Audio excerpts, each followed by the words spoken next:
Should I start watching professional wrestling? All right, because I was gonna say, I think I sent you a message, but after you sent me the thing with the Hell in the Cell, right. I remember. I think I wrote back to you and said like, we will be watching the Incomplete, Yes, and we will have to watch the Table Ladder Chair, yes, tag team match, because those are just sort of like, even if you're not into wrestling, a person just needs to watch it in entertainment value. Because a couple weeks ago, a small group of us, we had that sort of conversation, reminiscing about our ups and downs with wrestling, and like a lot of guys my age, I watched wrestling in the 80s during the era of Andre the Giant and Hulk Hogan and Roddy Piper, of course, Iron Sheik, Sergeant Slaughter, Ultimate Warrior, Macho Man, all those dudes. Yeah, you're naming them all. Jake the Snake, Captain Lou Albano, Superfly Snuka. I came in Paul at just Orndorff. Paul Orndorff. Yeah, Snuka was my favorite at the time. Like Piper. Yeah, I know you were a Piper fan. I came in at the tail end of some of the real old school guys, like what was his name? Bobby Heenan. Is that Bobby it? Heenan. Well, he was around during Geek and George Animal Steel. Yeah, George Animal Steel. Yeah, all that stuff. So that was kind of my era. But then by the time, I think I had already dropped out by the early '90s. So I did not see what's his name? Ultimate Warrior. No, I saw Ultimate Warrior, but I didn't see Rock? No, I didn't see the Rock. Undertaker. I didn't see Undertaker come around. I didn't see Stone Cold Steve Austin. Oh yeah, Triple H. Rock. Rock. Because they all wrestled with them. So by the time that era had come around, I had already dropped out. But after having that conversation, I ended up just coming across at random this long video by a YouTuber called Super Eye Patch Wolf. And I guess he has a fairly big following or something. So this guy Super Eye Patch Wolf did this like hour and 40-minute video. I think it was called The Unreality of Professional Wrestling or something like that, or whatever it was. I was like, whatever. Let me check it. I ended up being captivated by it. It had to do with this character, this new guy, Roman Reigns or something like that. Which I didn't watch. I know who he is after I went back and saw him and everything. I was like, okay, I remember, but I wasn't watching when he got into it. Yeah. So, and then I watched another one of this guy's videos on basically the history of Undertaker. Sure. And then ended up. Then you go down the rabbit hole. I went down this rabbit hole of like, here's like 10 times wrestlers broke character, or here's like 10 times wrestlers they got punished for doing something off, not following the script or something. Yeah, and I started watching all these like videos about wrestling, and I'm like, I'm really finding this interesting and entertaining, and yet like the clips are still ridiculous and stupid. I don't know that I want to watch wrestling, but I want to watch stuff about wrestling. Does that make sense? Yes, because I am only on TikTok to watch the behind the scenes and the interviews of wrestlers. Mm-hmm. It's literally all I watch on TikTok. Stone Cold has his own, like, I guess it's like a podcast interview thing, so he brings old wrestlers on and they talk about the matches they've had or situations they've had, or like when they didn't follow script or did follow script or broke this, and I'm like, same thing, infatuated with all the stories. So yeah, 100%. But you asked if you should start watching wrestling, and this is my suggestion. Okay. I don't watch wrestling now. I was just like you. I stopped almost exactly the same time you said you did. But then in like 1997 or 8, a group I was just gonna make the Hell in the Cell joke. There's a and people Redditors will know it. There's the one guy on Reddit, I can't remember his name now, but basically his whole shtick is he's telling a story that seems like it's going to be real, only to segue into, and people forget that in 1996, blah blah blah, Undertaker threw McFoley, I can't. People who are on Reddit will know who I'm talking about. But right around that time, like 96, 97 is when I started getting back into it, because a group of people at work were huge into it, and they never stopped watching it. Yeah. And it became the thing to do after hours. We get off of work late at the movie theater. We have nothing to do. My one friend was like, we can come over, you can watch wrestling. And at the same time, we were playing WrestleMania or whatever, SmackDown on N64. Okay, yeah, so yeah. it was like play N64 wrestling and then watch wrestling. That's hilarious. So it became this sort of like ritual. So I got into it, and it just so happened that it was I don't remember what they call it. I'm gonna ECW? No. It was WWF At the time. but it was now it is now called like the Extreme Oh, the Extreme era. Yeah. And I just happened to get back into it during that, so it was like what the fuck is going on? Yeah, I know. In one of the videos I was watching, I noticed they started referencing eras, and there was like that Extreme era, which I guess because they were getting so much competition from ECW, and because WCW was finally, they were like doing like when Pepsi was up for a year, like over Coke, and it was like, oh my god. Yeah. So WCW was screaming, and then ECW popped in and was so extreme, it was just putting so much pressure on them. Yeah, so they went extreme. Everybody started going. But then they switched, I think according to Batista, it was 2013 or 14, they went to the PG era or something. Oh, okay. Is that when I thought it stopped away, like the whole extreme thing ended even earlier. It might have been. I don't know exactly the eras. Right. But I guess because one of the videos I saw, he was sort of complaining, and he got fined a huge amount of money because they just suddenly, basically 1 year, just switched. They were like, we're PG now. Right. So no more blading. So they couldn't cut their head to make. So, but he had a big match. It was a big WrestleMania match. He bladed, and he ended up getting fined $100,000. Which was that's nuts. But I find that interesting that long-term wrestling fans, that you can even to deal with those ups and downs of because when I dropped out, it was just when it was starting to get into this really kooky era where you had Undertaker. The Undertaker was literally undead. Yeah. There was magic. Yeah. And all this zany shit. And Gold Dust. So then you go from I saw some stuff with that guy. Then you go from that to the extreme pretending it's basically what do you call it? What's the it's extreme fighting and all that. Right.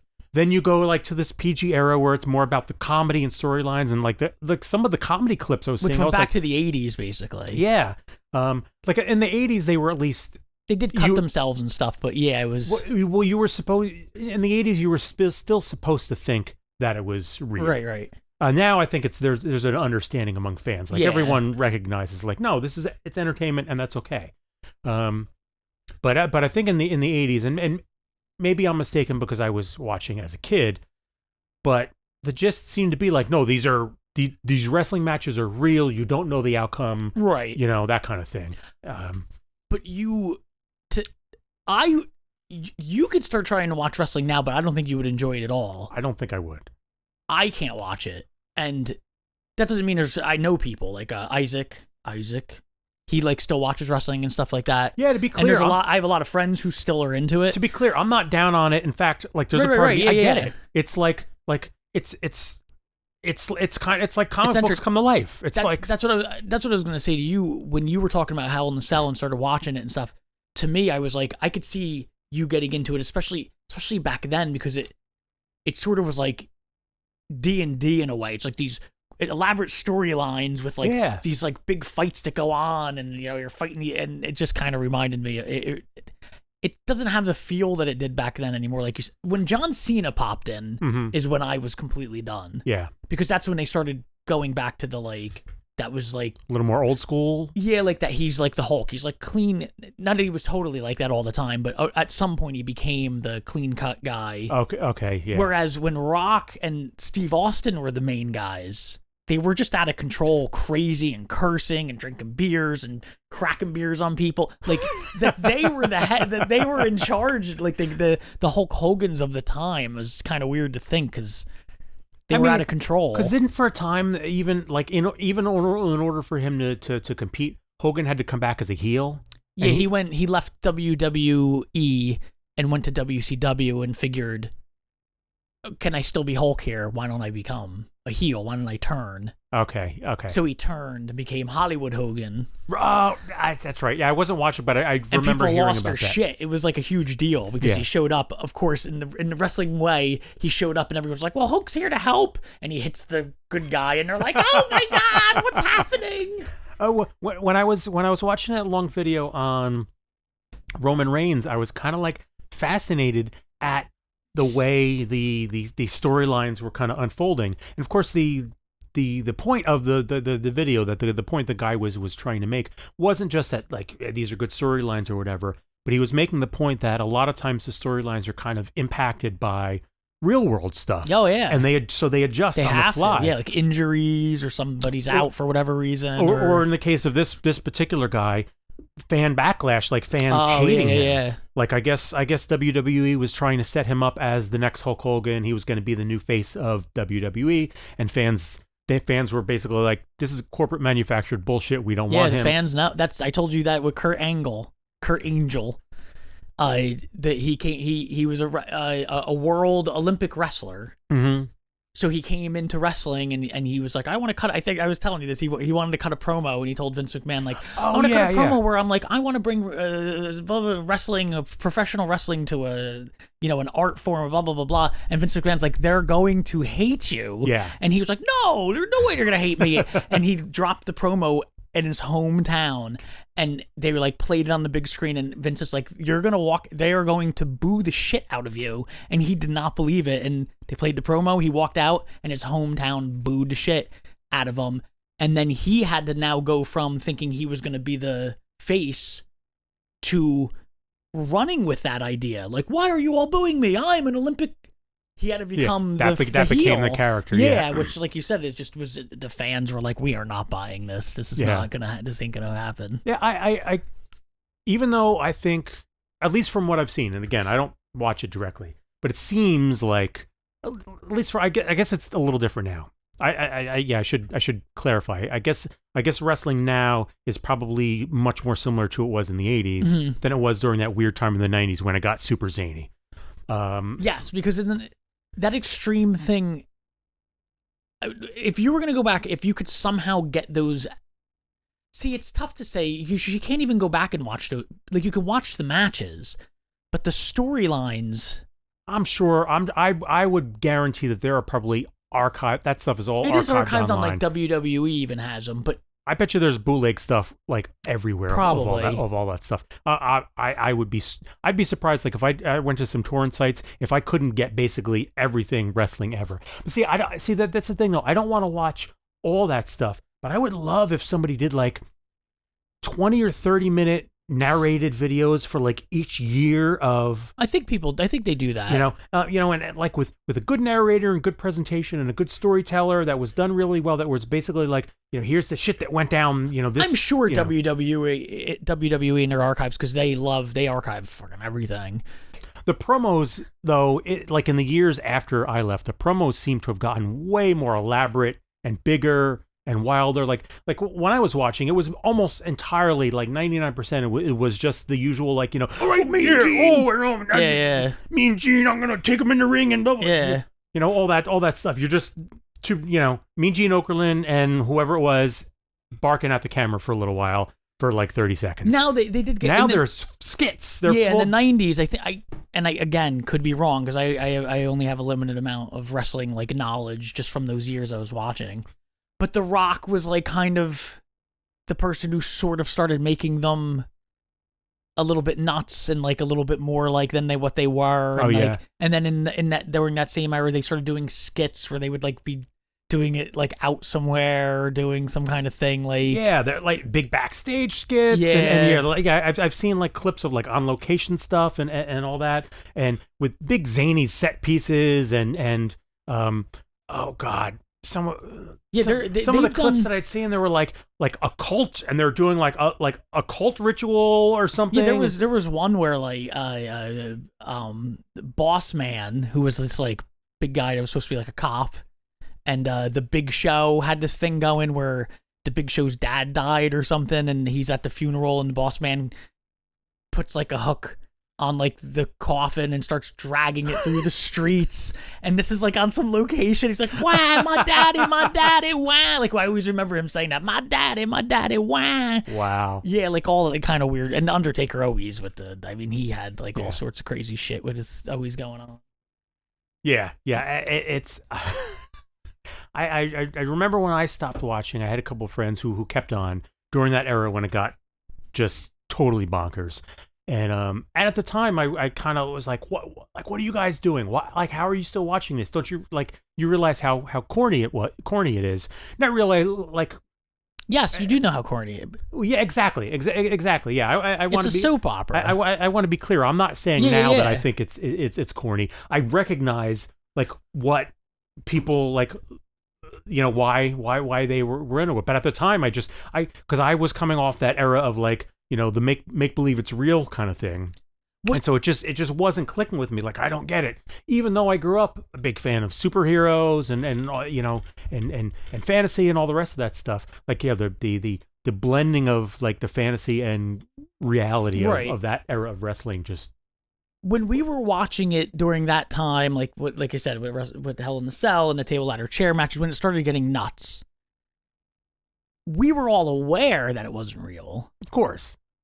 And but what would happen is you're watching just like everyone else. You're watching because these guys and men and women, and now women a lot. Yeah. I get from what I was seeing, and even back then, like Lita, the girl Lita was like real. She used to wrestle with the Hardys, and she was doing crazy shit too. But ultimately, you were watching because you were looking for them to put on a good show. Yeah, and during that time, it was like crazy. Like people would do crazy things, and you would end up being like, oh. Like, what did we just watch? Some of the clips that I'd seen of like the things that these guys are doing, guys and ladies, like crazy ass shit. When like suplexes from 15 feet in the air. That's the thing that's why I said the Hell in the Cell is one of those things where, and I think they even admitted it, like the match itself was not a big deal. It was the incident. It was like the things that happened and how it unfolded and how things broke and Mick how Foley could have friggin' died when he went through. Like not one getting tossed off and then two them falling through, and like he said, like if he rotated just a couple more inches, he probably would have been dead. And the chair hit him in his mouth and all these crazy things. And his tooth in his nose. Yeah, that video that I sent you of the two of them, and for people who are into it, there's a video floating around there somewhere of Mick Foley and Undertaker, basically rewatching the match together and joking about it, and Undertaker like laughing about thinking he had a big booger in his nose. He thought it was a big booger, and I'm watching this. I'm like, holy crap! He's got a tooth sticking out of his nose. It went straight through his lip. Freaking insane, man! Insane. But the matches I remember the most are the tag team matches with the tables, ladders, Christian and Edge. That's his name, and the Hardy Boys and the Hardy Boys. It sounds so silly. It's like and the Dudley Boys, the Hardys and the Dudley Boys. Their matches were like watching acrobatic cage fighters.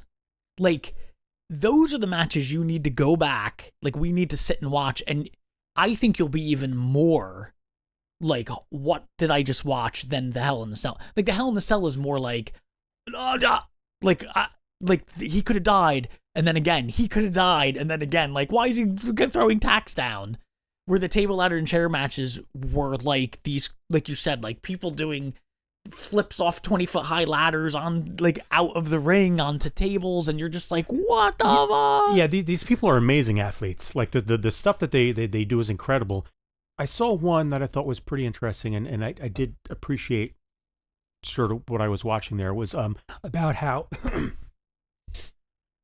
about how basically these guys take care of one another, like even in the ring, like they're supposed to be like, so, and the video that I'm watching is showing these clips, and the narrator's kind of pointing out how this move is actually going wrong. And here's how the one guy is basically like saving the other from a serious injury. Yeah. But trying to do it in such a way that it's invisible for the crowd. Like, so you have to protect the person you're wrestling. That's how you make money. Like, you can't be. That was the big problem with there was one wrestler, I forget the meathead's name, injured everybody, and like everyone hated wrestling with him, and he just didn't get that. Like we're making money together. This is an act. Like we're performing. Right. You don't injure the person you're performing with. I think I saw something, and my recollection might be wrong, but basically intimating that he had this big ego because he wanted to be still seen as like, you know, he came out of he was a champion fighter for real. Yeah. So he couldn't, his ego wouldn't let him ever lose, and Yeah, it was, you know, that kind of thing. Didn't he end up being like the first one to beat Undertaker?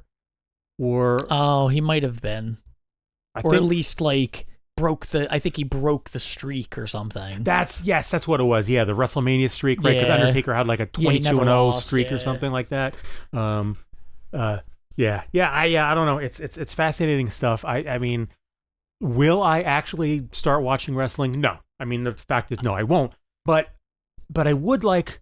And if there's anyone out there who is still watching or has been watching recently, if you know of any channels that do really good kind of narrated histories of years or eras of wrestling or anything like that, something where like, you know, and long form. I don't want like 5-minute concise. I want like some good long form stuff that's gonna immerse me in the stories and the characters without actually having to go back and like watch all the matches. Like I want a highlight reel, but like narrated, like sort of tell, you know, like give me some recommendations. I think you said and also Steve Isaac is into that stuff. Let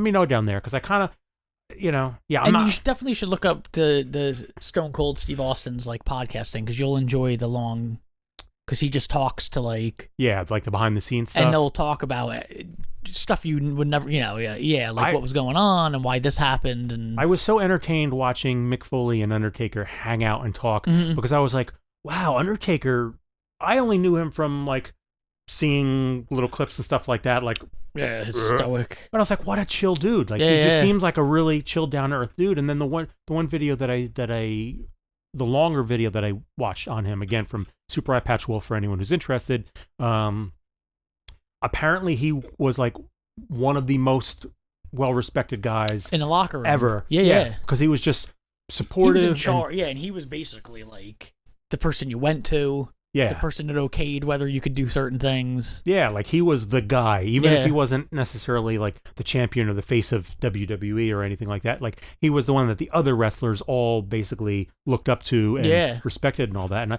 I came away with like a new understanding of not only like who the guy is behind the scenes, but why fans, like why he lasted so long. Right. Because, I mean, like 25, 30 years or so, like that guy was. Yeah, and I mean, you saw that he wrestled Hell in a Cell with a broken ankle. Yeah. Or foot or whatever. Nuts. I mean, just the fact that he was like wrestling on that, like with a broken, I don't even, just that alone is like crazy to think. Yeah, it's one of these things where I know I'm not going to actually go back and start, Though there are some, like I said, there are a couple matches you definitely to watch should. the specific matches. Yeah, there are some just for the sake of. Yeah, but I do have sort of a renewed interest in the general thing, and I do like in recent years my respect for what these guys do, and the show that they put on, and oh my God, some of the clips that I saw of some of the female wrestling in recent years, like the last 10 or 15 years, again, amazing athletes. They're doing some nuts stuff with some really interesting looking characters, and like it wasn't like it did not look even remotely like the silly glow stuff that we had when we were kids. It looked again, it was like that was like real deal athletic stuff. It was really like cool and impressive stuff. So yeah, I don't know, I the last couple of weeks, it's a fun rabbit hole to go down because you, like you said, you're learning about it when they, not to, I know running, but when they stopped acting like it was real is when it became more like that's when I feel like the wrestling got more respect.